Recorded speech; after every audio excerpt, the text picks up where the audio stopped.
Greetings, everybody. Welcome to Bible Live, although obviously it's not live today.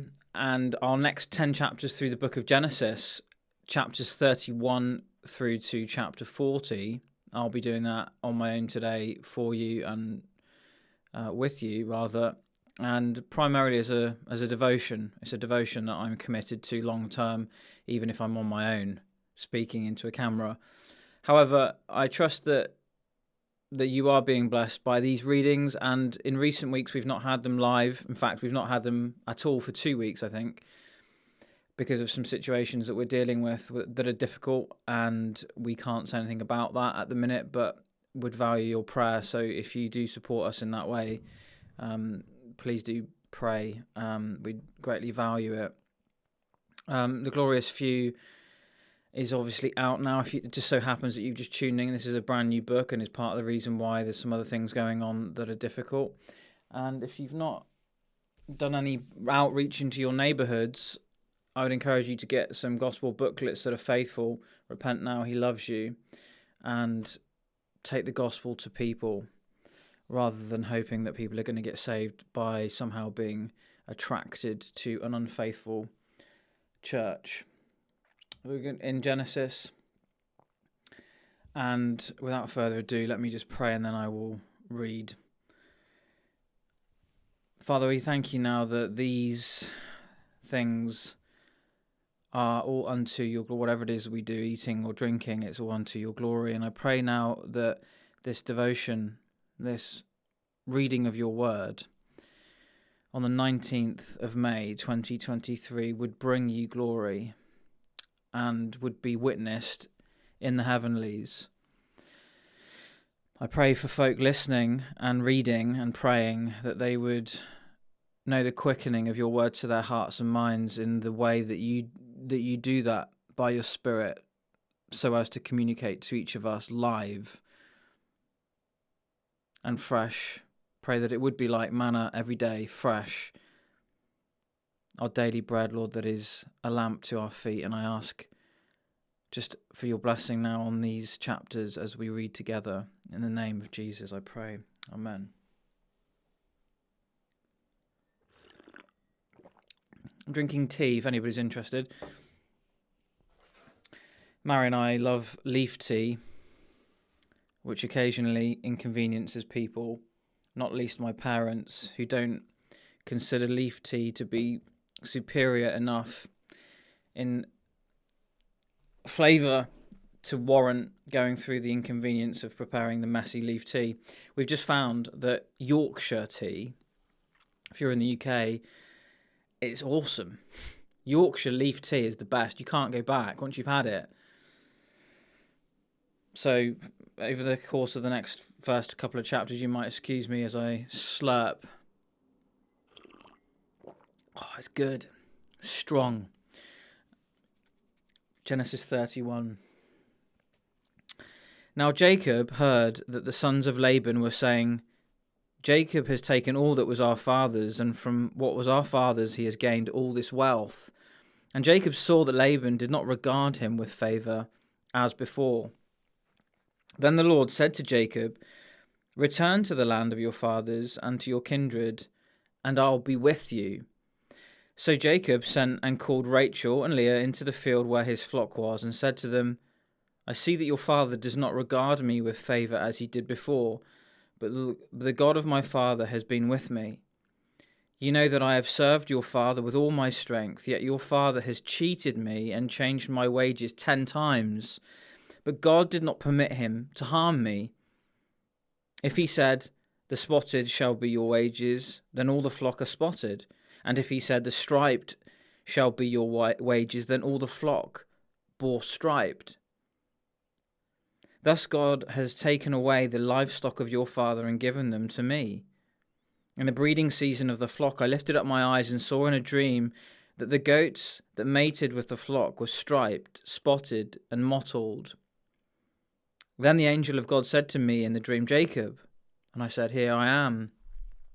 And he said, lift up your eyes and see. All the goats that mate with the flock are striped, spotted, and mottled, for I have seen all that Laban is doing to you. I am the God of Bethel, where you anointed a pillar and made a vow to me. Now arise, go out from this land and return to the land of your kindred. God is the God of Bethel." Then Rachel and Leah answered and said to him, "Is there any portion or inheritance left to us in our father's house? Are we not regarded by him as foreigners? For he has sold us, and he has indeed devoured our money. All the wealth that God has taken away from our father belongs to us and to our children. Now then, whatever God has said to you, do."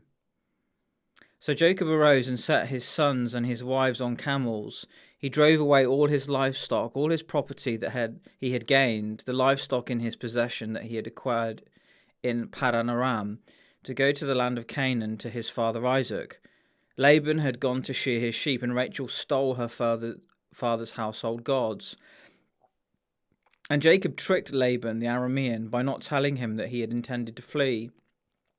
He fled with all that he had and arose and crossed the Euphrates and set his face toward the hill country of Gilead. When it was told Laban on the third day that Jacob had fled, he took his kinsman with him and pursued him for 7 days and followed close after him into the hill country of Gilead. But God came to Laban the Aramean in a dream by night and said to him, "Be careful not to say anything to Jacob, either good or bad."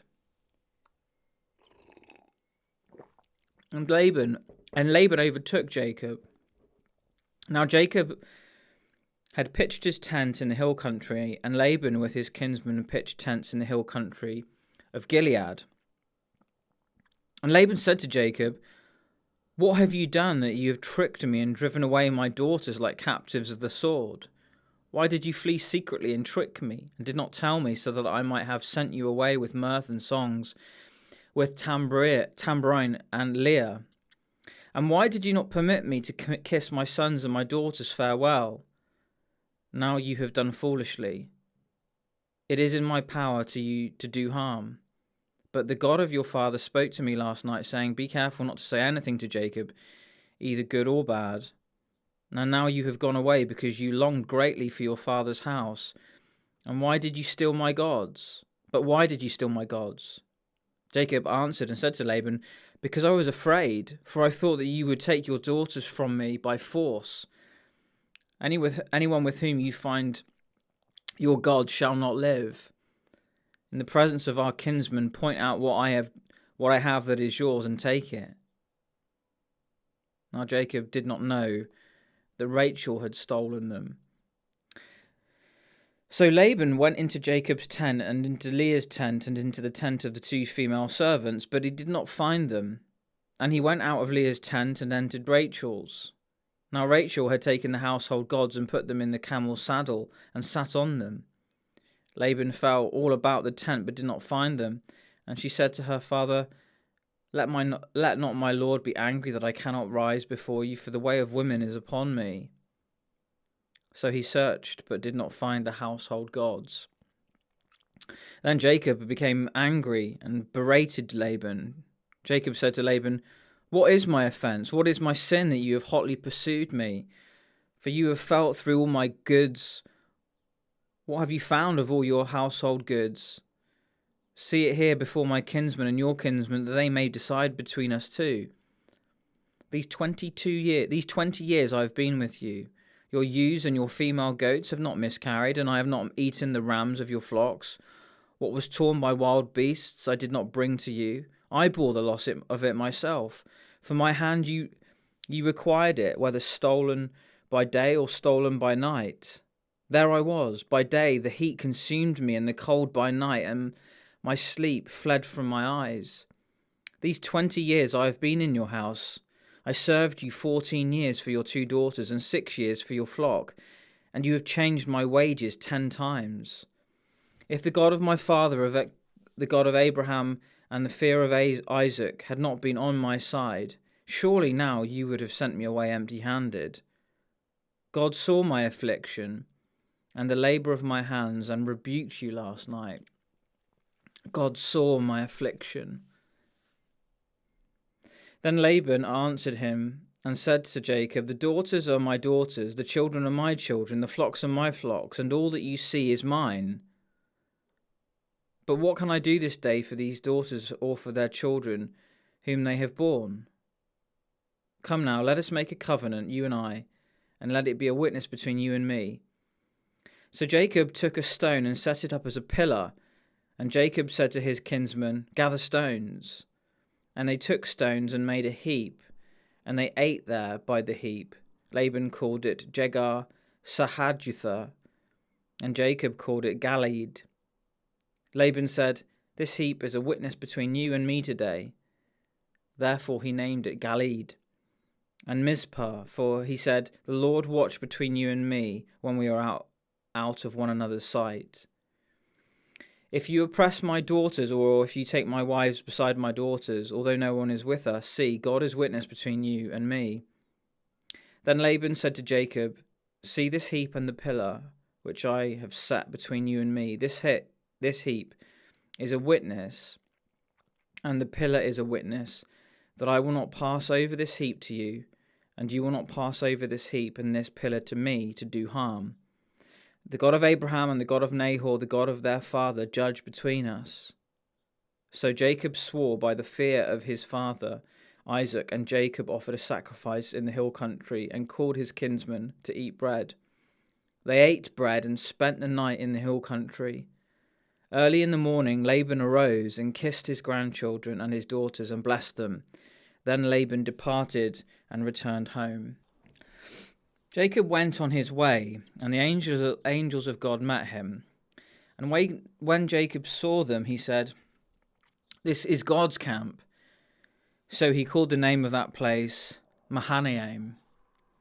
And Jacob sent messengers before him to Esau his brother in the land of Seir, the country of Edom, instructing them, thus you shall say to my lord Esau, thus says your servant Jacob, I have sojourned with Laban and stayed until now.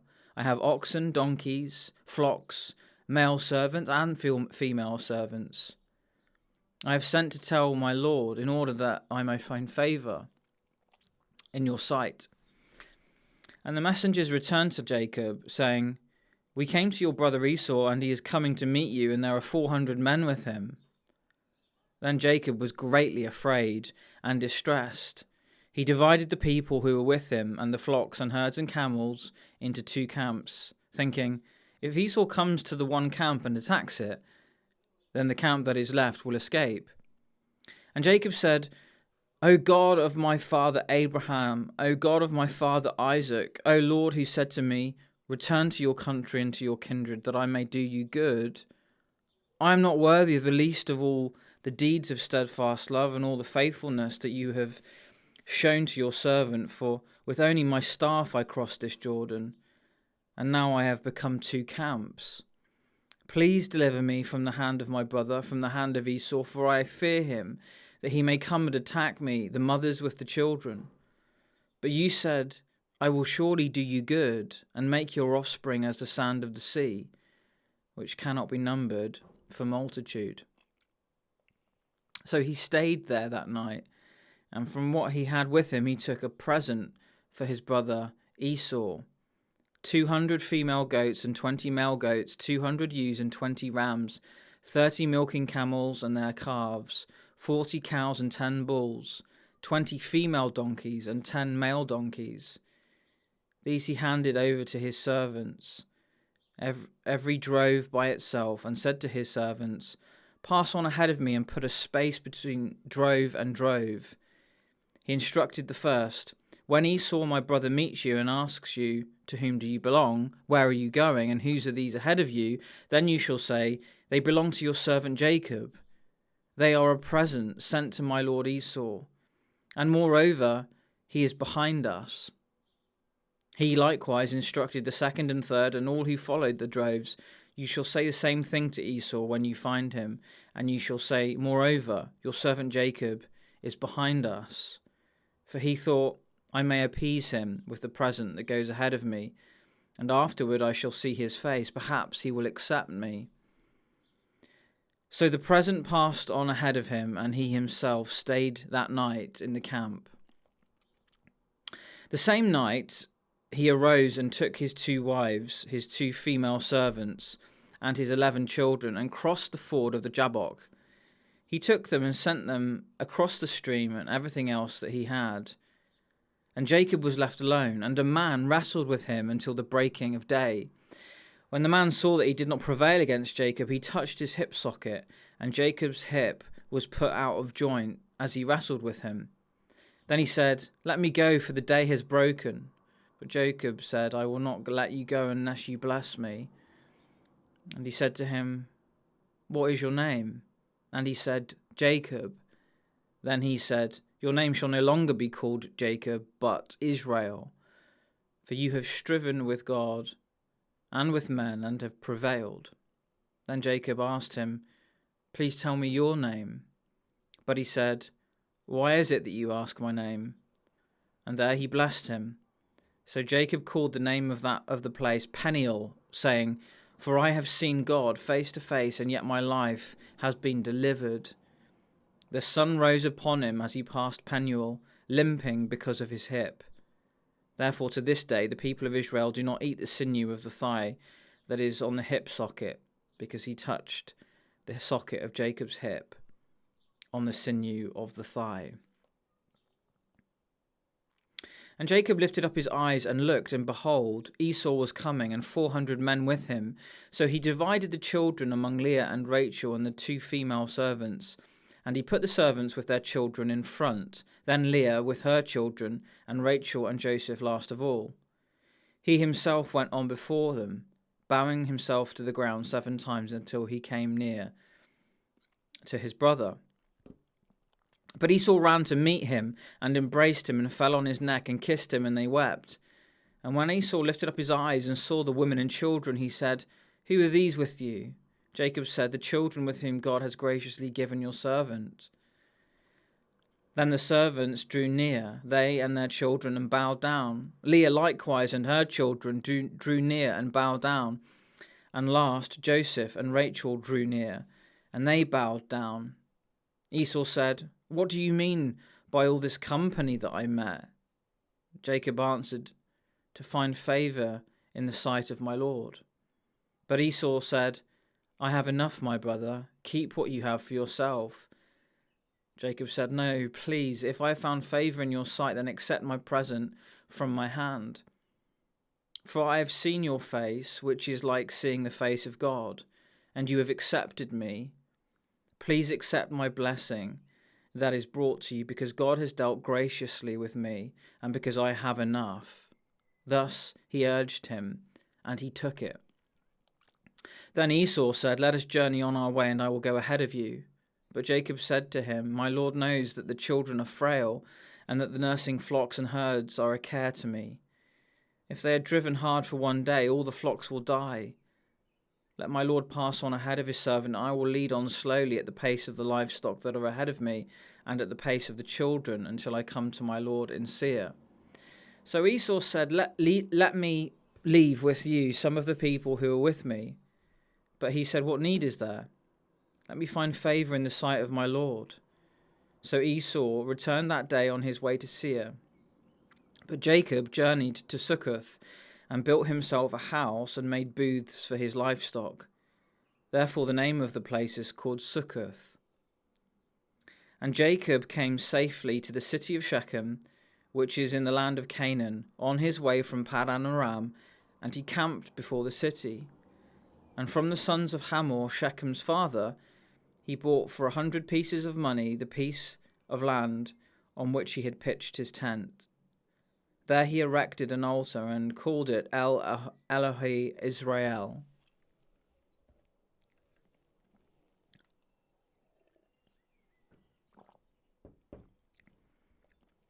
Now Dinah, the daughter of Leah, whom she had borne to Jacob, went out to see the women of the land.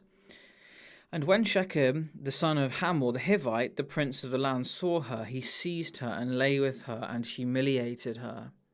And his soul was drawn to Dinah, the daughter of Jacob. He loved the young woman and spoke tenderly to her. So Shechem spoke to his father Hamor, saying, "Get me this girl for my wife."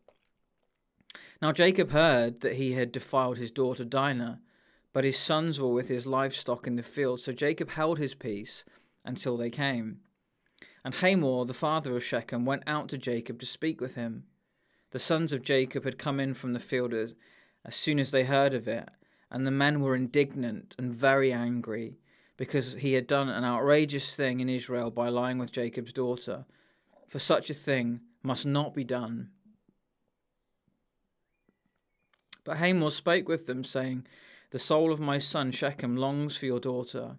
Please give her to him to be his wife. Make marriages with us. Give your daughters to us, and take our daughters for yourselves. You shall dwell with us, and the land shall be open to you. Dwell and trade in it, and get property in it." Shechem also said to her father and to her brothers, "Let me find favor in your eyes, and whatever you say to me I will give.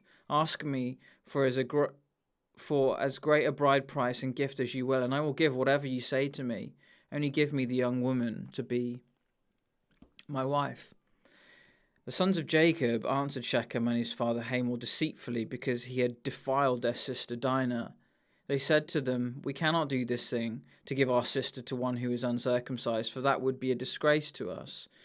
Only on this condition will we agree with you, that you will become as we are, by every male among you being circumcised.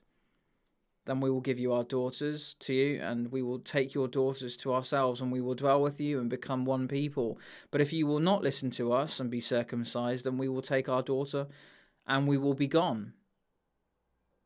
Their words pleased Hamor and Hamor's son Shechem, and the young man did not delay to do the thing, because he delighted in Jacob's daughter. Now he was the most honoured of all his father's house. So Hamor and his son Shechem came to the gate of their city and spoke to the men of their city, saying, "These men are at peace with us. Let them dwell in the land and trade in it, for behold, the land is large enough for them. Let us take their daughters as wives, and let us give them our daughters. Only on this condition will the men agree to dwell with us, to become one people, when every male among us is circumcised, as they are circumcised. Will not their livestock, their property, and all their beasts be ours? Only let us agree with them, and they will dwell with us." And all who went out of the gate of his city listened to Hamor and his son Shechem, and every male was circumcised, all who went out of the gate of his city. On the third day, when they were sore, two of the sons of Jacob, Simeon and Levi, Dinah's brothers, took their swords and came against the city while it felt secure, and killed all the males. They killed Hamor and his son Shechem with the sword, and took Dinah out of Shechem's house and went away. The sons of Jacob came upon the slain and plundered the city, because they had defiled their sister.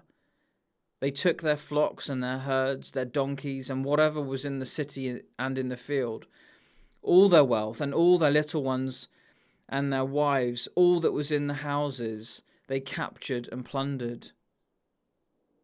Then Jacob said to Simeon and Levi, "You have brought trouble on me by making me stink to the inhabitants of the land, the Canaanites and the Perizzites. My numbers are few, and if they gather themselves against me and attack me, I shall be destroyed, both I and my household." But they said, "Should he treat our sister like a prostitute?"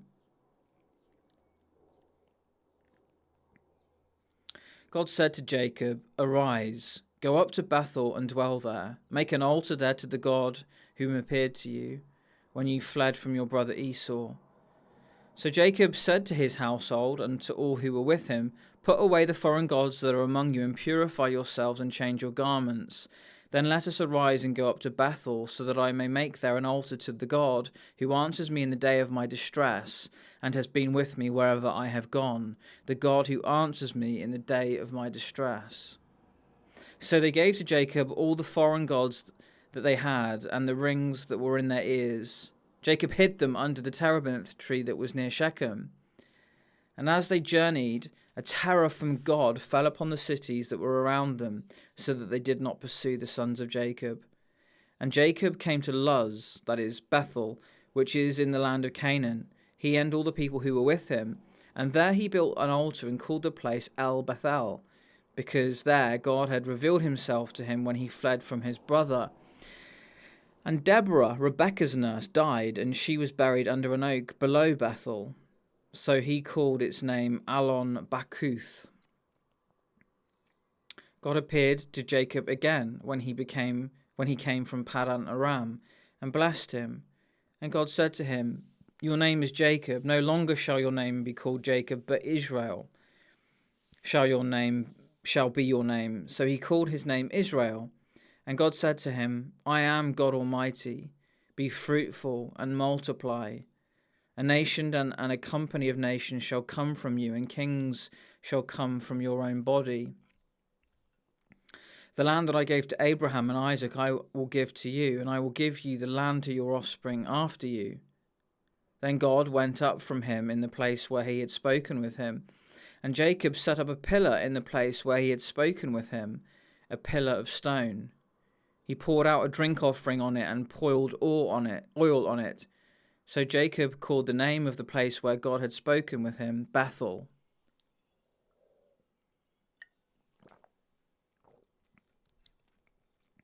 Then they journeyed from Bethel. When they were still some distance from Ephrath, Rachel went into labour, and she had hard labour. And when her labour was at its hardest, the midwife said to her, "Do not fear, for you have another son."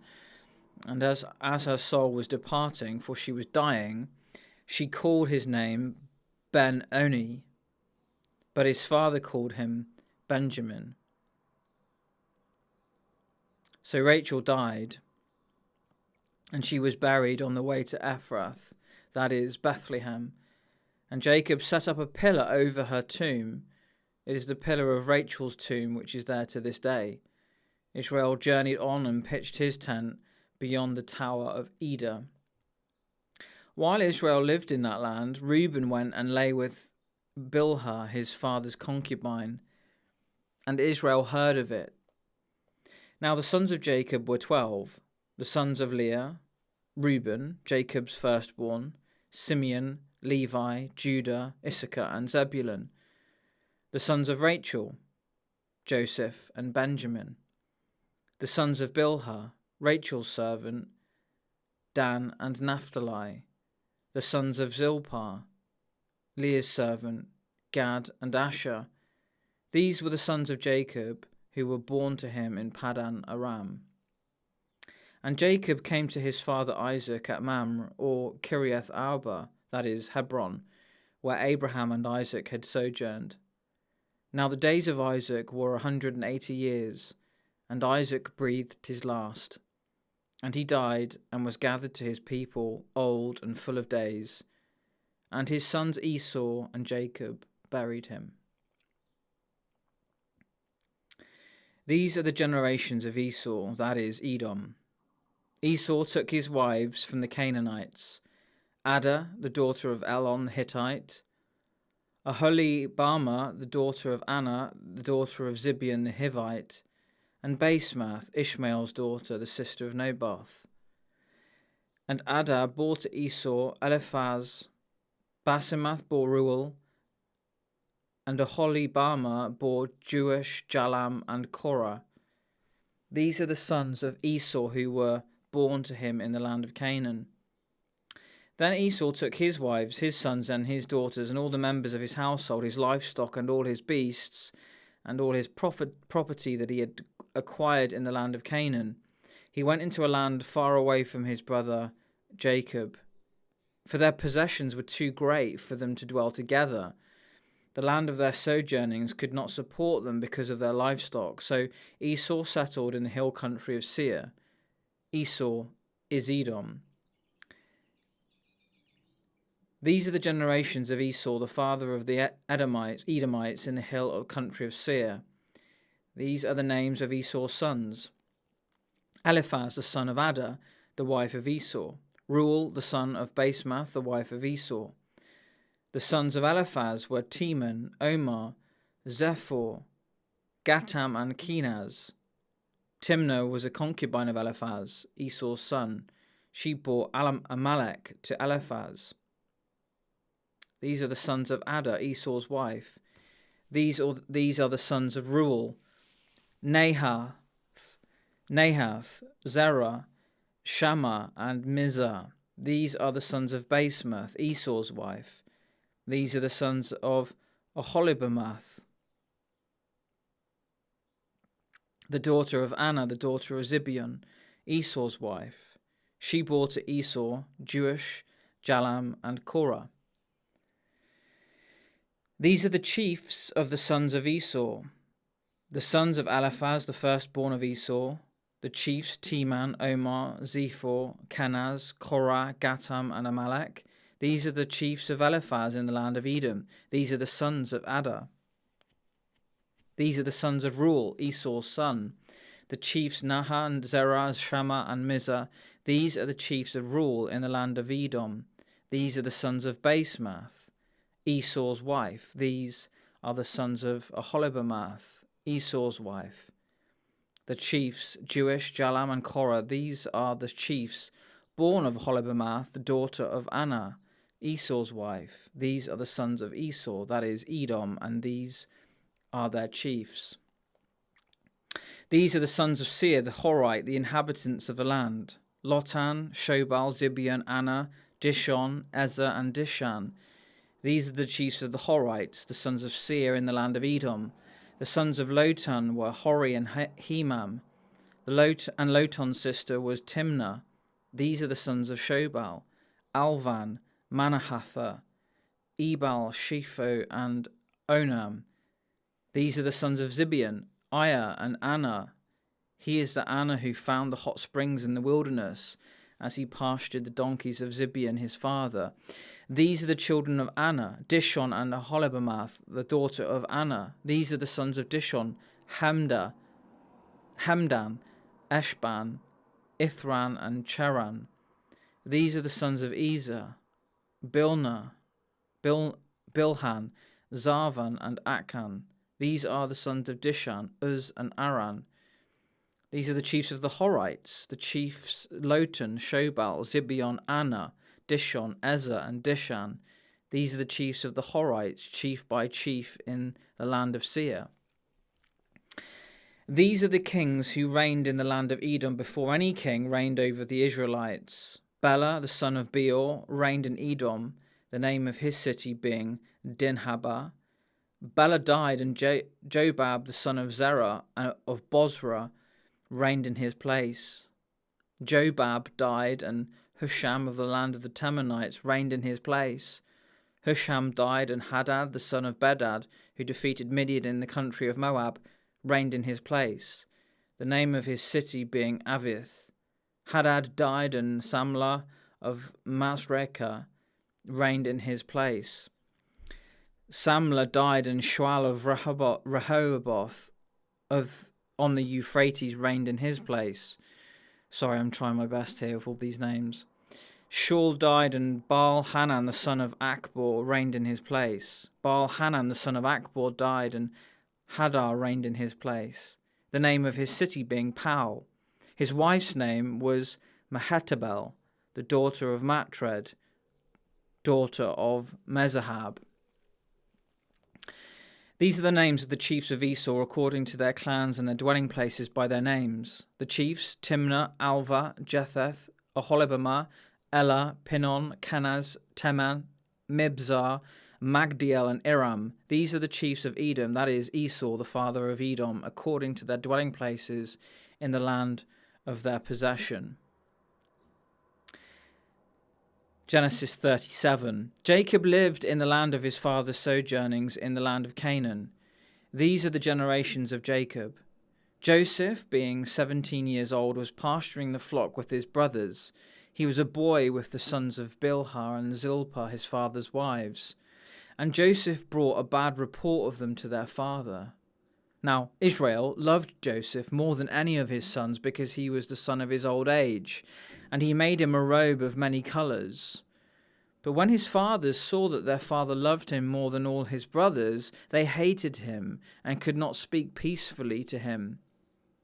Now Joseph had a dream, and when he told it to his brothers, they hated him even more. He said to them, "Hear this dream that I have dreamed.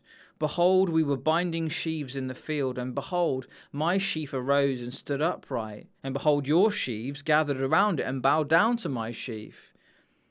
His brothers said to him, "Are you indeed to reign over us, or are you indeed to rule over us?" So they hated him even more for his dreams and for his words. Then he dreamed another dream and told it to his brothers and said, "Behold, I have dreamed another dream. Behold, the sun, the moon, and the 11 stars were bowing down to me." But when he told it to his father and to his brothers, his father rebuked him and said to him, "What is this dream that you have dreamed? Shall I and your mother and your brothers indeed come to bow ourselves to the ground before you?" And his brothers were jealous of him, but his father kept the saying in mind. Now his brothers went to pasture their father's flock near Shechem, and Israel said to Joseph, "Are not your brothers pasturing the flock at Shechem? Come, I will send you to them." And he said to them, "Here I am." So he said to him, "Go now, see if it is well with your brothers and with the flock, and bring me word." So he sent him from the valley of Hebron, and he came to Shechem. And a man found him wandering in the fields, and the man asked him, "What are you seeking?" "I am seeking my brothers," he said. "Tell me, please, where are they pasturing the flock?" And the man said, "They have gone away, for I heard them say, 'Let us go to Dothan.'" So Joseph went after his brothers and found them at Dothan. They saw him from afar, and before he came near to them, they conspired against him to kill him. They said to one another, "Here comes this dreamer. Come now, let us kill him and throw him to one of the pits. Then we will say that a fierce animal has devoured him, and we will see what will become of his dreams." But when Reuben heard it, he rescued him out of their hands, saying, "Let us not take his life." And Reuben said to them, "Shed no blood. Throw him down into this pit here in the wilderness, but do not lay a hand on him, that he might rescue him out of their hand to restore him to his father." So when Joseph came to his brothers, they stripped him of his robe, the robe of many colours that he wore, and they took him and threw him into a pit. The pit was empty. There was no water in it. Then they sat down to eat, and looking up they saw a caravan of Ishmaelites coming from Gilead, and their camels bearing gum, balm, and myrrh on their way to carry it down to Egypt. Then Judah said to his brothers, "What profit is it if we kill our brother and conceal his blood? Come, let us sell him to the Ishmaelites, and let not our hand be upon him, for he is our brother, our own flesh." And his brothers listened to him. Then Midianite traders passed by, and they drew Joseph up and lifted him out of the pit and sold him to the Ishmaelites for 20 shekels of silver. They took Joseph to Egypt. When Reuben returned to the pit and saw that Joseph was not in the pit, he tore his clothes and returned to his brothers and said, "The boy's gone, and where shall I go?" Then they took Joseph's robe and slaughtered a goat and dipped the robe in the blood. And they set the robe of many colours and brought it to their father and said, "This we have found. Please identify whether it's your son's robe or not." And he identified it and said, "It is my son's robe. A fierce animal has devoured him. Joseph is without doubt torn to pieces." Then Jacob tore his garments and put sackcloth on his loins and mourned for his son many days.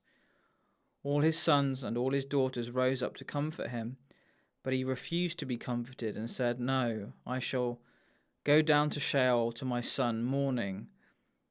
Thus his father wept for him. Meanwhile the Midianites had sold him in Egypt to Potiphar, an officer of Pharaoh, the captain of the guard.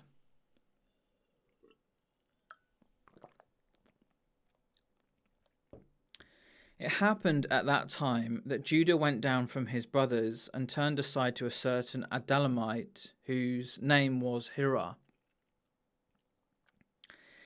There Judah saw the daughter of a certain Canaanite whose name was Shua. He took her and went in to her, and she conceived and bore a son, and he called his name She conceived again and bore a son, and she called his name Onan. Yet again she bore a son, and she called his name Shelah. Judah was in Chezib when she bore him. And Judah took a wife for his firstborn, and her name was Tamar. But Judah's firstborn, was wicked in the sight of the Lord, and the Lord put him to death. Then Judah said to Onan, "Go into your brother's wife and perform the duty of a brother-in-law to her, and raise up offspring for your brother." But Onan knew that the offspring would not be his, so whenever he went into his brother's wife, he would waste the semen on the ground, so as not to give offspring to his brother. And what he did was wicked in the sight of the Lord, and he put him to death also. Then Judah said to Tamar his daughter-in-law, "Remain a widow in your father's house, till Shelah my son grows up," for he feared that he would die, like his brothers. So Tamar went and remained in her father's house. In the course of time, the wife of Judah, Shua's daughter, died. When Judah was comforted, he went up to Timnah to his sheep shearers, he and his friend Hira the Adullamite. And when Tamar was told, "Your father-in-law is going up to Timnah to shear his sheep," she took off her widow's garments and covered herself with a veil, wrapping herself up, and sat at the entrance to Enaim, which is on the road to Timnah, for she saw that Shelah was grown up, and she had not been given to him in marriage. When Judah saw her, he thought she was a prostitute, for she had covered her face. He turned to her at the roadside and said, "Come, let me come in to you," for he did not know that she was his daughter-in-law. She said, "What will you give me that you may come in to me?" He answered, "I will send you a young goat from the flock." And she said, "If you give me a pledge until you send it." He said, "What pledge shall I give you?" She replied, "Your signet and your cord and your staff that is in your hand." So she gave them to her and went in to her, and she conceived by him. Then she arose and went away, and taking off her veil, she put on the garments of her widowhood. When Judah sent the young goat by his friend the Adullamite to take back the pledge from the woman's hand, he did not find her. And he asked the men of the place, "Where is the cult prostitute who was at Enaim on the roadside?" And they said, "No cult prostitute has been here." So he returned to Judah and said, "I have not found her." Also the men of the place said, "No cult prostitute has been here." And Judah replied, "Let her keep the things as her own, or we shall be laughed at. You see, I sent this young goat, and you did not find her."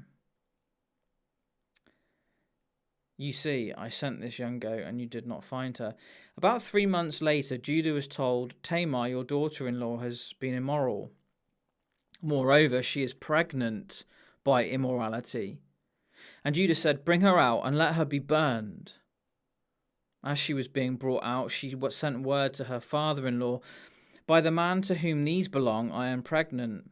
And she said, "Please identify whose these are, the signet and the cord and the staff." Then Judah identified them and said, "She is more righteous than I, since I did not give her to my son Shelah." And he did not know her again. When the time of her labor came, there were twins in her womb. And when she was in labor, one put out a hand, and the midwife took and tied a scarlet thread on his hand, saying, "This one came out first." But as he drew back his hand, behold, his brother came out. And she said, "What a breach you have made for yourself." Therefore his name was called Perez. Afterward his brother came out with the scarlet thread on his hand, and his name was called Zerah. Now Joseph had been brought down to Egypt, and Potiphar, an officer of Pharaoh, the captain of the guard, an Egyptian, had bought him from the Ishmaelites who had brought him down there. The Lord was with Joseph, and he became a successful man, and he was in the house of his Egyptian master. His master saw that the Lord was with him, and that the Lord caused all that he did to succeed in his hands. So Joseph found favor in his sight and attended him, and he made him overseer of his house and put him in charge of all that he had. From the time that he made him overseer in his house and over all that he had, the Lord blessed the Egyptian's house for Joseph's sake. The blessing of the Lord was on all that he had in house and field.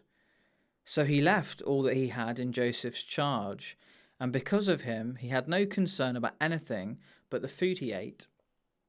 Now Joseph was handsome in form and appearance, and after a time his master's wife cast her eyes on Joseph and said, "Lie with me."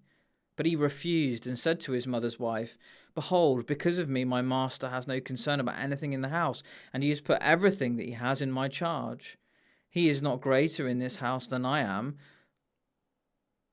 and nor has he kept back anything from me except you, because you were his wife. How then can I do this great wickedness and sin against God?"